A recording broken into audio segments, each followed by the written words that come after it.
नमस्कार। Super India news TV में आपका स्वागत है। मैं हूं राजेश आर्यन। आइए देखते हैं आज के मुख्य समाचार। आम आदमी पर महामारी का असर। आगामी बजट में महामारी से निपटने की तैयारी के साथ उससे हुए नुकसान से लोगों को उबारने के उपाय करने होंगे। वित्त मंत्री निर्मला सीतारमण द्वारा केंद्रीय बजट पेश करने में अब कुछ सप्ताह बचे हैं।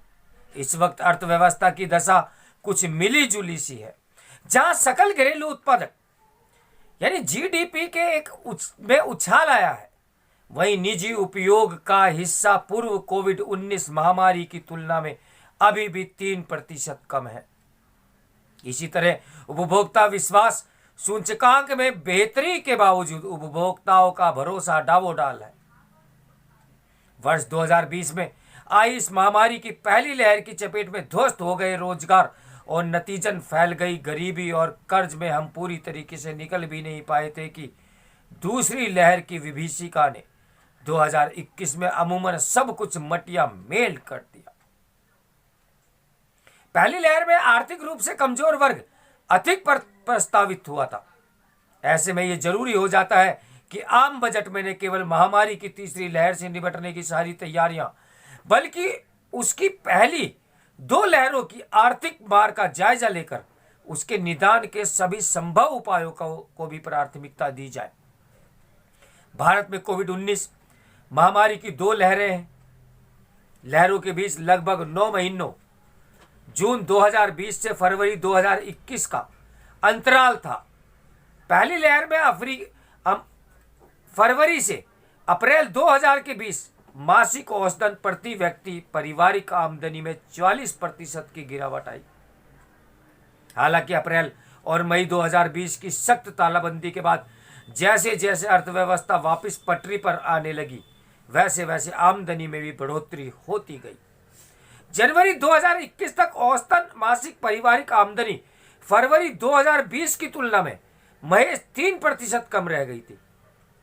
दुर्भाग्यवश फरवरी 2021 से अर्थव्यवस्था पर दूसरी लहर का असर शुरू हो गया और आमदनी में दोबारा गिरावट आने लगी। दूसरी लहर के समय जनवरी से मई 2021 के बीच भारत में प्रति व्यक्ति मासिक औसतन आमदनी में दोबारा 19% की गिरावट आई।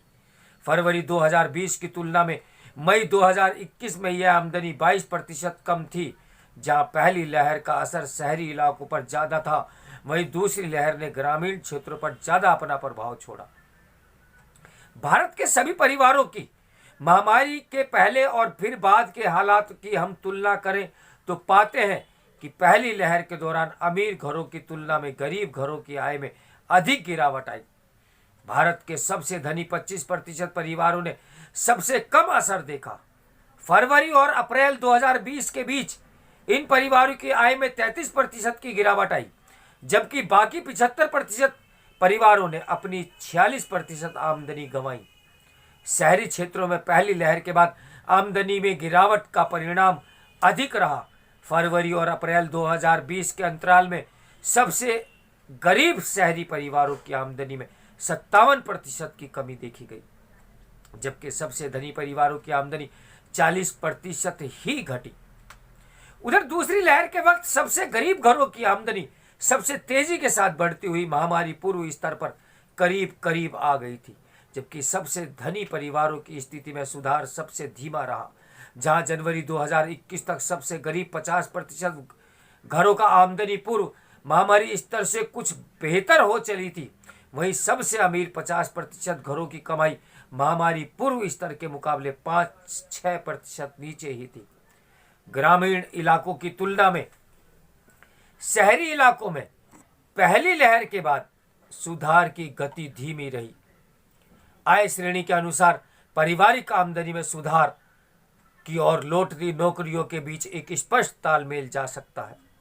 निम्नतम श्रेणी में सुधार की गति दैनिक मजदूर और निजी व्यवसाय के लोगों में सबसे तेज थी, वहीं दूसरी ओर वेतन आश्रित लोगों की खोई आजीविका में सुधार की दर धीमी रही और ये अपेक्षित भी थी।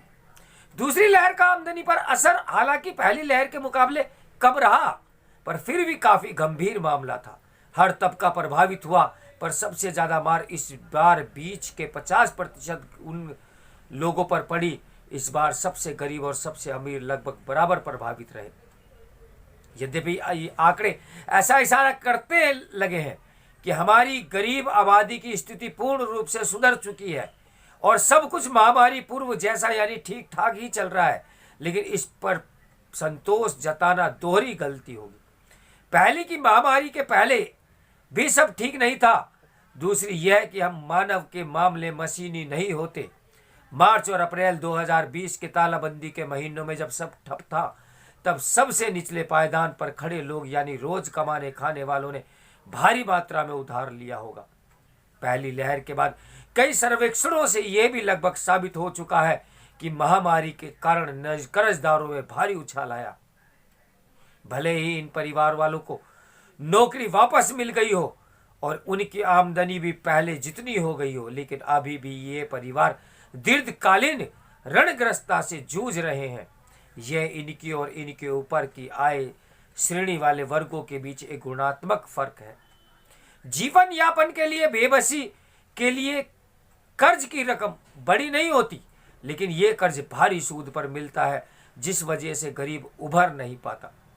मनरेगा, विस्तृत खाद्य सहायता और शहरी रोजगार के लिए यथेष्ट वित्तीय अनुदान के साथ अगर सरकार इन्हें मामूली सा नगण्य ब्याज पर यह छोटी रकम उपलब्ध करा दे तो ये लोग न केवल खुद को बल्कि अर्थव्यवस्था को आर्थिक संकट से निकालने में अपना पूर्ण योगदान दे पाएंगे। मेरे इस समाचार के लेखक हैं सेंटर फॉर सस्टेनेबल अपार्टमेंट में रिसर्च फॉलोवर है मृगलालिनी झा। तो मेरे साथ बने रहिए सुपर इंडिया न्यूज़ टीवी के ब्रेकिंग न्यूज के लिए। नमस्कार, मैं हूँ राजेश आर्य।